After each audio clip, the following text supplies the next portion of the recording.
국민의힘에서 일단은 김문수 한동훈이 올라왔어요. 안철수 홍준표 탈락했습니다. 아, 아쉽다. 홍준표랑 한동훈 더 보고 싶었는데. 근데 저거 굉장히 좌절할 만한 결과예요. 네. 예를 들면 찬탄이든 반탄이든 일방적으로 올라가 버려야 되는데 한동훈이 그만큼 최소한 4명 중에 2의안이 들었다는 것이고 그러면 소위 탄핵 찬성했거나 계엄을 반대했던 사람들이 국민의힘 지지층 중에 상당수가 있다는 뜻이에요. 이 결과를 놓고 보면 저는 김문수가 될 것 같습니다만 이쪽 한동훈 쪽 사이즈가 더 커진 거예요. 그러니까 5대5는 아니라도 6대4 정도로 한동훈이라고 하는 후보가 올라가 버린 상황이거든요. 그거는 근데 이 두 문제는 절대 화학적 결합을 낼 수가 없잖아요. 어느 한쪽 후보가 돼도 굉장히 절망스러운 결과가 나왔습니다. 그 안에서 이제 치열하게 우리가 절망스러운 게 아니라 그렇죠. 그들 그 내에서 우리는 상관없는 거예요.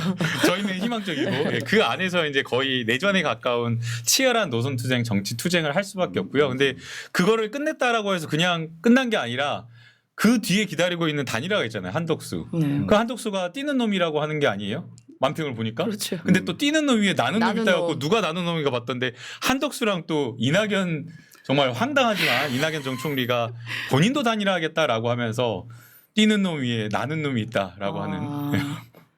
야, 참. 아니, 또 어디다가 대. 그러니까 아니 이런 우리가 이런 이 사람들 이야기를 하는 것에서 난 너무 시간이 아까운 것 같은 생각도 들어요. 그렇잖아요. 한덕수고 이낙연이고. 근데 누가 될 것 같아요? 아, 김문수가 되겠죠. 네, 그렇죠. 네, 저도 네, 김문수를 네, 예상하는데 여론 구조가 네. 한 7대3 정도 되는 것 네. 같습니다. 네. 이제 그렇게 되면 이제 말씀하시는 것처럼 한동훈을 지지했던 사람들이 김문수를 지지할 수 있겠나 이런 지점에 이제 우리가 좀 갈라치기를 좀 하면서 싸우면 되겠다라는 네. 생각이고 김문수를 한쪽으로 완전히 몰아붙여서 코너로 몰아놓고 우리가 놀아야 돼요. 맞아요. 극우에다가 한정 시켜놓고 네. 맞아요, 맞아요. 그래서 그런 얘기도 있었잖아요. 교섭단체를 열석으로 낮추는 목적 중에 하나가 네. 저쪽을 빼내기 위해서. 한동훈파를 빼내는 거예요. 이제 그거를 못 읽는 사람들이 이제 막 조국 혁신당에다 뭘 주려고 그러는데 이런 게 아니고 제가 욕을 많이 얻어 먹었는데 한동훈을 빼낼 수 있는 카드가 그거거든요. 근데 용기가 없어요, 이 바보가. 그러니까 안 돼요. 죽었다 깨어나도 그 지금 국민의힘은 구구 세력으로 똘똘 뭉쳐 있고 그게 책임당원의 거의 7, 80%를 구성하고 있잖아요. 그게 매우 강해요. 그래서 그 안에서 한동훈이 아무리 잘해보려고 해도 탄핵에 찬성한다라는 이 입장을 가지고는 국민의힘 내에서 자기 정치를 할 수가 없어요. 그러니까 용기 있게 딱 이게 뭔가 십석이 뭐 한다 그러면 거기서 분리해가지고 독립해서 자기 뭔가 이렇게 정치를 해야 되는데 그걸 못 하고 있는 거죠. 네. 그리고 오늘 뭐 그럴 배짱은 없어요. 배짱이 없는 사람. 지지율 다리 작아. 한동훈이 47%도 때린 거 있잖아요. 다 가짜뉴스예요. 네, 네. 속으시면 안 되고 그거 가짜뉴스에 막 속아가지고 한동훈이 막 47% 얻어서 1위였다 이런 건 다 거짓말입니다. 출처 없이 이제 카더라, 카드라 이렇게 되는 건데. 밭 뭐 이런 거.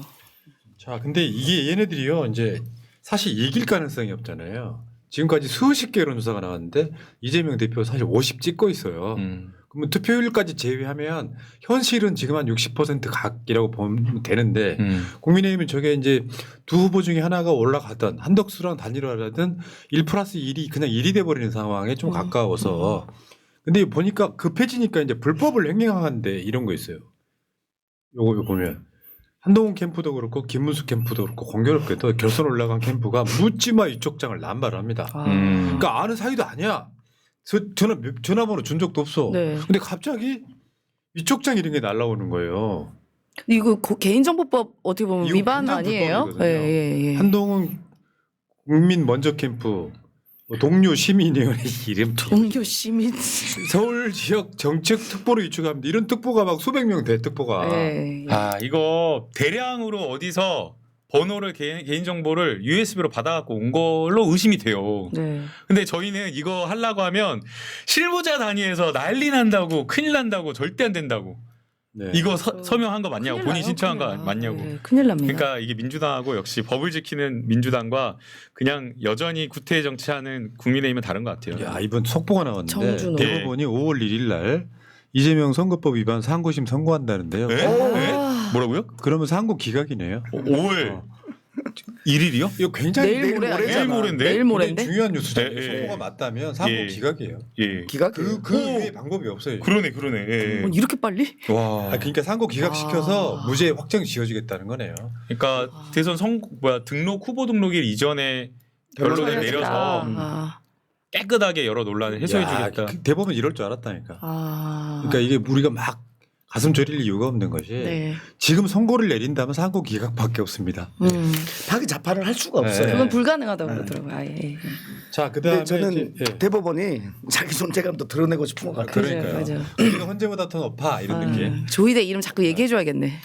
자, 그러면 이제 와. 한동훈 캠프만 그런 게 아니라 그 문제는 따로 이 뒤에 이건태 법률대변인하고 딸이 같이 이야기할 게 있으니까 넘어가시고. 자, 지금 김문수 캠프에서도 이런 짓 하다가 지금 딱 걸렸습니다. 그러니까 이제 방법이 없으니까 막 네. 보통 사람들이 있잖아요. 무슨 정치인의 무슨 특보 그러면 되게 높아 보이잖아요. 저런 식으로 수백 장 남발하는 거죠. 수천 장일 수도 있습니다. 근데 저 이직거리를 이번만 한 게 아니라요. 지난번 대선 때도 그 민주당에 있는 인사들한테 막 임명장 윤석열 이름 임명장 가가지고 그것도 문제가 됐거든요. 그러니까 버릇 못 주는 거죠. 본인들 버릇.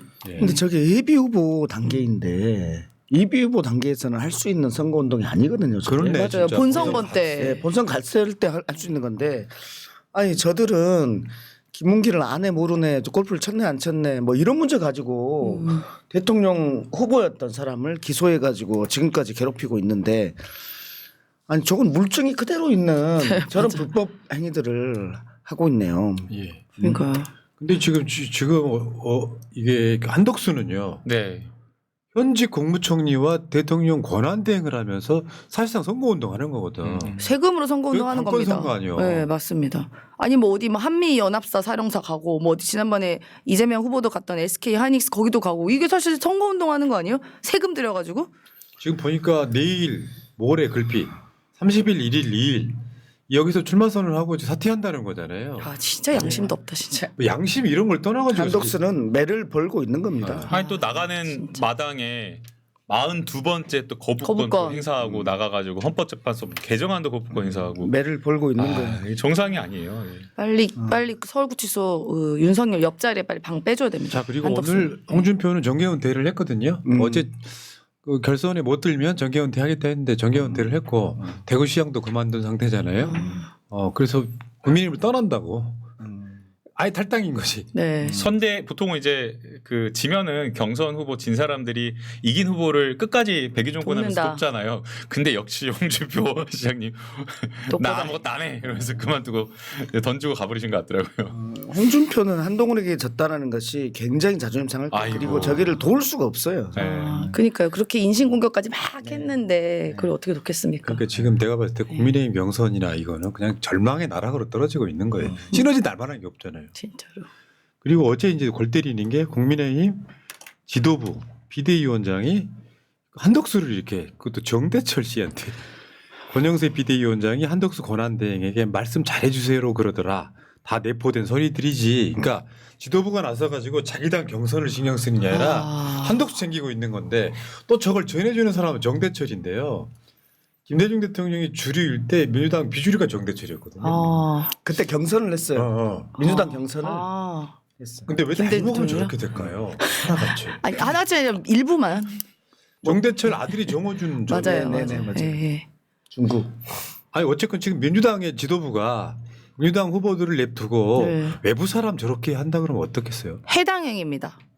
해당행. 저거를 권영세 비대위원장이 부탁을 했다라고 이렇게 말하는 것 자체가 너무 부적절하죠. 예. 우리 후보들을 진짜 평가절하하면서 우리 후보들은 상품성이 없다라고 하면서 바깥에 있는 한덕수를 띄우는 거기 때문에 네. 매우 부적절하고 그다음에 또 정대철 회장님도 되게 웃기신 게 보통 저런 네임이라 부탁은 공개를 안 하면 하지.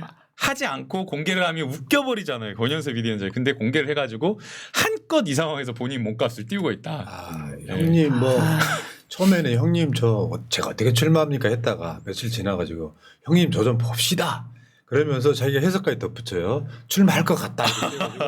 그 좀 희한한 캐릭터. 그러니까요. 예. 자, 희한한 분이세요. 예. 이제 사실 이제 아무리 뭐 한덕수랑 단일화 하겠다라고 이야기를 했지만 속내는 이런 거예요. 그렇게 좋아 보이지는 않는다. 그거 패배주의 아닌가요? 아 이건 우리가 이길 수 있습니다. 제가 이길 수 있습니다 하면서 또 이 불편한 속내를 드러내는 거예요. 그러니까요. 그나마 한동훈이나 김문수는 경선을 거쳐왔는데 한덕수랑 단일화를 한다고? 당연히 불편하죠. 돈 쓰고 고생하고 남 좋은 일 시키는 거잖아요. 저희가 얼마 냈지? 3억. 3억. 네. 한동훈이 왜 자기가 이길 수 있다고 자신하는지 아세요? 새우깡 먹어. 자기가 이길 수 있는 10%밖에 안 썼기 때문에. 아, 200% 아직 안 쓸 수 썼어. 있다. 드래곤볼에 나오는 무슨 제가 지금 10%밖에 안 썼습니다. 초딩처럼 진짜 진짜. 이재명 만나면 200%쓸 겁니다. 아유 참. 한덕수는 근데 진짜 나오는 이유가 뭐야? 명분도 비전도 없어요. 그냥 내란 수사 피하려고. 정권 바뀌면 수사 대상이죠. 네.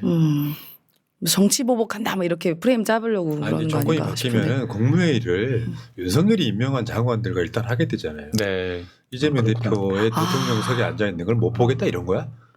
그런 거야? 아, 에이, 참. 자 어쨌든 국민의힘은 지금 좀 우리가 일찍이 본 적이 없는. 아 진짜 그러니까 사실은 어떻게 보면 망조야 망조. 괴멸의 순간을 지금 맞이하고 있는 것 같아요. 네. 김문수 한동훈은 최악의 결과예요. 저렇게 결선에서 만나면 최악의 결과인데 여기서 뽑혀도 최종 후보가 될지 안 될지를 모르는 상황. 불확실성이 너무 커졌는데 대선은 한 달 정도 남았습니다. 네. 사실 사전 투표하면 오늘이 딱 한 달입니다. 네. 사전 그쵸, 투표가 30일. 29일. 그러면 쫓아올 수 있는 시간이 너무 없어가지고 결국은 끝난다. 알겠습니다. 그러니까 우리 경선과 저쪽의 경선이 너무 대비되는 거예요. 저쪽의 경선 진짜 좀 보니까 계속 이재명 얘기하면서 또 깐죽대면서 더맨더머 하고 있더라고요. 더맨더머. 완전 진짜 너무 질 떨어져요. 정말 볼수록. 근데 이제 우리가 보면은 이재명 대표의 재판이나 뭐 공직선거법 사건이나 이런 것들을 보면서 잘 몰랐던 사람들도 이재명이 죄가 없나 봐 하는 인식이 중도 이상으로 퍼지고 있고 예. 거기다가 내란 4개월 동안 이재명만이 윤석열과 싸웠다는 느낌이 있어요. 그렇죠. 내 마음 대변해 줬단 말이에요. 그러니까 동지애가 또 생겼어. 네. 그러니까 거기다가 마지막 전당대회에서 피날레를 찍었죠. 역대급 기록 다 갈아치웠잖아요. 그렇죠. 여야를 떠나서 예. 다 갈아치웠잖아요. 예. 그러니까 이제 점점점 커지고 있는 거예요. 덩어리가 너무 덩치가 커진 거예요. 이건 잘 안 무너진다. 이 자체가 한덕수나 뭐 이런 사람들도 이런서 띄워보지만 네. 국민의힘 후보들하고 거의 똑같이 나오잖아요. 수준이. 국민들 70%가 출마 반대를 합니다. 그러니까요. 그걸 뚫고 나가서 뭔가 된다는 건 불가능하다고 생각해요. 기득권이 저는 막 시나리오를 쓰면서 한독수를 띄우기 위한 뭔가를 하고 있다고 생각을 해요. 근데 정치인의 어떤 지지율과 이런 것들이 인위적으로 권력을 가지고 있는 사람들이 뭔가를 써가지고 만들어낼 수 있다? 저는 그거 불가능하다 보고요. 지금 국민의힘이 한독수를 중심으로 해서 단일화하고 뭔가 해보려고 하는 것은 마지막까지 이 기득권자들이 우리 사회 기득권자들이 자신의 기득권을 잃지 않기 위한 몸부림이라고 생각을 해요. 자, 그럼 5월 1일 날 대법원에서 이재명 선거법 사건 상고 기각 무죄로 끝나면 네. 이건 뭐 이제 끝나는 거예요. 100% 그냥 그러면 이제 날개를 달아줘요. 날개가 아니라 이건 거의 무슨 로켓 로켓. 추진체 자라가지고 그냥 막 날아가는 3단 거지. 로켓. 여러분 다시 한번 말씀드려요. 5월 1일 날 심리가 아니고 선고를 한다고 나왔다면 그냥 무죄 확정 지어주는 거예요. 걱정 안 하셔도 됩니다. 저는 지금의 우리 이재명 대표의 90% 지지율은 많은 기여를 윤석열이 해준 거다. 아, 그럼요. 그렇죠, 그렇죠. 그럼요. 예. 그래서 그 짠함과 애잔함을 네. 느끼게 해버린 거예요 사람들한테. 그렇죠. 자, 그다음에 네오네모님. 네오네모님 밥 지어요. 김혜경 여사 책 결국 국민 새날마켓에서 주문 완료하셨고요. 기다려 봄님 지금은 이재명 하셨습니다. 고맙습니다. 지금은 이재명.